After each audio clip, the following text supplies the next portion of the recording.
પોતાની ઉપસ્થિતિ દર્જ કરાવી છે. બધા જ સામાજિક એક પહેલી વાત તો એ કહ્યું કે પહેલી વખત આ પ્રસંગ બન્યો છે કે કોઈ આખી શોભાયાત્રામાં હું બેઠો હોય એવો અમારા જીવનનો પહેલો.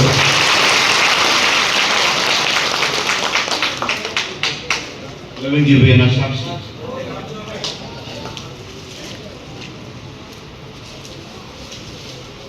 હમણાં જ સોમનાથના ઉત્સવ અને શંખ વાગ્યા દરિયા કિનારે, સિંધુ સાગરના કિનારે. ભારતના વડાપ્રધાને આવી ત્યાં બહુ મોટી ભવ્ય ઉજવણી કરી. કાશી વિશ્વનાથના મંદિરોના નેજા ફરીથી ભરક્યા, એમાં મારી હાજરી. અયોધ્યામાં રામલલ્લા ગૌરવ બૈરાકી દુનિયાએ રૂપ બિરાજ્યા, એમાં મારી હાજરી. આ બધી ઉપસ્થિતિ મારી બધા આપના વતીથી ત્યાં રહી. એક તો કહું કે સનાતન ધર્મ અને હિન્દુ સમાજે ફરી પાછી પોતાનું જે ગૌરવ છે એને પુનઃ પ્રાપ્ત અને ખાસ આજે હું એક સંદેશો આપું કે ખૂબ તમારી પ્રગતિ થાય તો બધા આશીર્વાદ આપે, પણ સંદેશો એક આપું કે હવે પૈસાદાર થવું એ યુગ જતો રહ્યો, બહુ મોટી વાત નથી, ગમે તે થઈ શકે. હાઈવે હોવરો પડી જાય, રોડ પર જમીન હોય, રાતોરાત 5 કરોડ. એટલે હવે એ યુગ જતો રહ્યો. મોટા મોટા બંગલા ગમે તે બનાવી શકે છે, અમુક જ કોમનો ઠેકો હતો, અમુક જ લોકો બનાવી શકે, એ યુગ જતો રહ્યો. ભણવામાં અમુક જ લોકો ભણી શકે અને મજૂર માણસ ના ભણી શકે, એ યુગ પણ જતો રહ્યો. આજે કોઈ સોના ચાંદીથી માંડીને એક જે માનો કોઈની કોઈ વેલ્યુ એટલી મોટી રહી નથી. આજે દરેકની પાસે ગાડીઓ છે, તમારે ગાડીઓ જોઈ તો પોતાની ગાડી લઈને રોડ ઉપર નીકળો, ઓહો આપણને આખી દુનિયા ગાડીઓ લઈને રોડ ઉપર આવતી.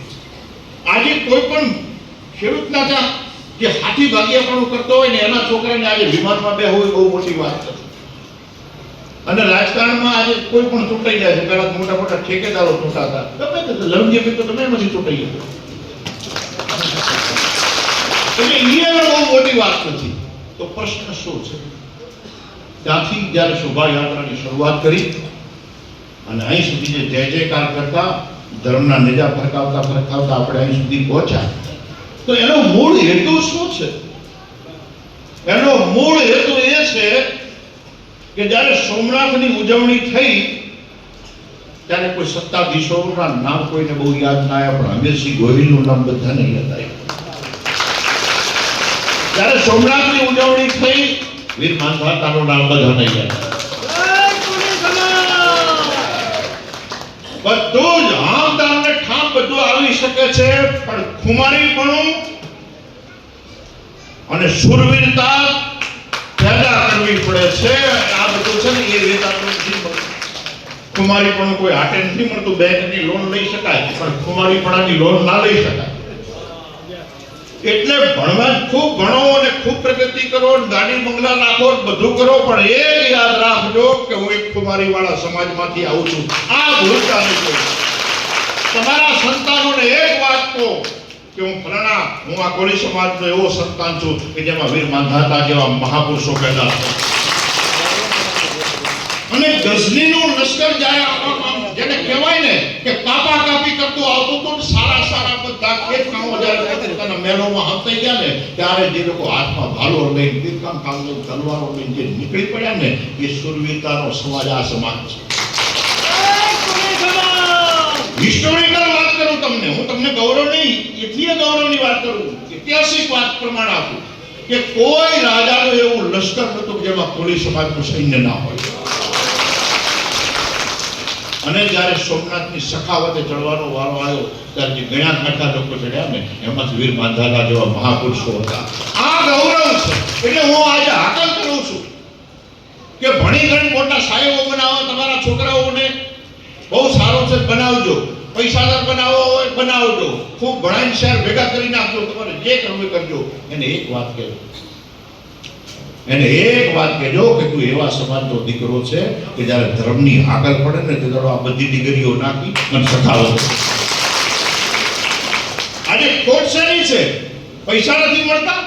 અરજી કરો તો 10 બેંકો તમારા ઘરે આવીને ઊભી રહે છે, મારા પાસે લઈ જાઓ, અમે ઓછું વ્યાજ લેશું, મારા પાસે લઈ જાઓ, અમે ઓછું. શું નથી મળતું? ખુમારી નથી મળતી. જે તમારા સમાજમાં છે એને શું સાચવી રાખવાનું એ કહું છું.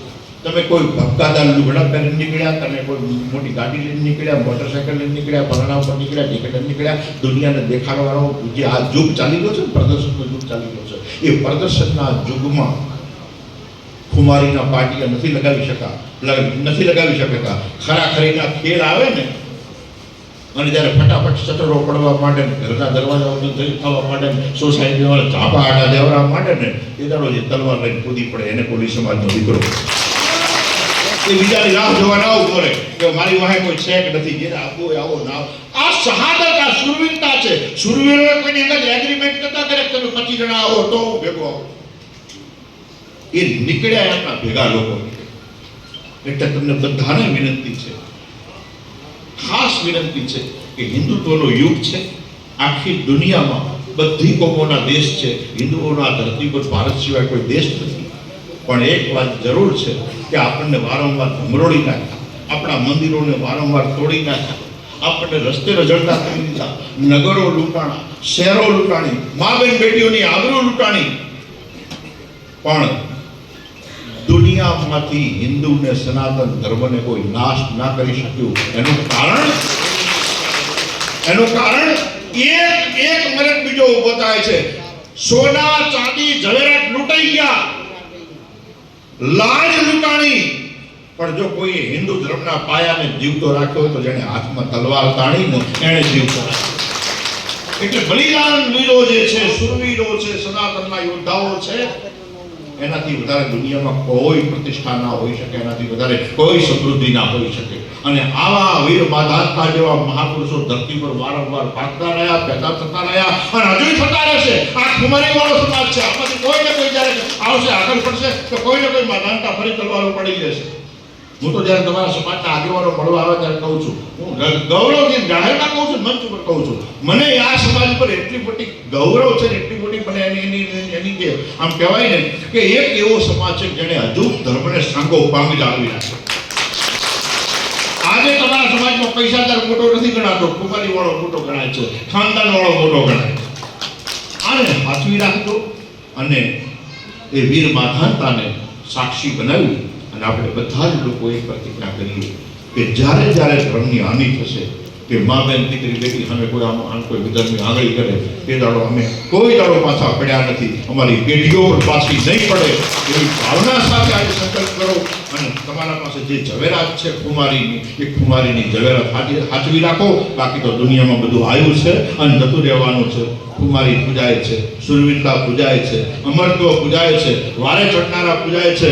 વાસણાને વર્ષોથી ભૂલી શકતા નથી. જે દાડો કશું નતું તે દાડો વાસણાનો વેણ ઉપર પણ નાખ્યા. આપણે છે ને પગપાળા જતા હતા, એના પછી ઘોડા લઈને જતા થયા, એના પછી ઊંટલાડીઓ બળદગાડા લઈને જતા થયા, એના પછી કાર લઈને જતા થયા, અને હવે મોટરસાયકલ ઉપર ગયા, એના પછી કાર લઈને જતા થયા. હું દાવા સાથે કહું છું કે ચાર્ટર્ડ પ્લેનનો કોઈ યુગ આવશે ને, તે દાડો વાસણાનું અમરત્વ જેમ પૂજાય છે, વીર માધાનતાનું અમરત્વ પૂજાય છે. અમરત્વ કોઈ દાડો વૃદ્ધત્વ પામતું નથી. અમરત્વ જવાન છે, ચિરંજીવી છે. અને જેણે ધર્મ ક્ષેત્રે બલિદાનો આપ્યા છે, એ બધા જ બલિદાન વીરોને યાદ કરી અને મારી વાણીને વિરામ આપું છું. હરિ ઓમ.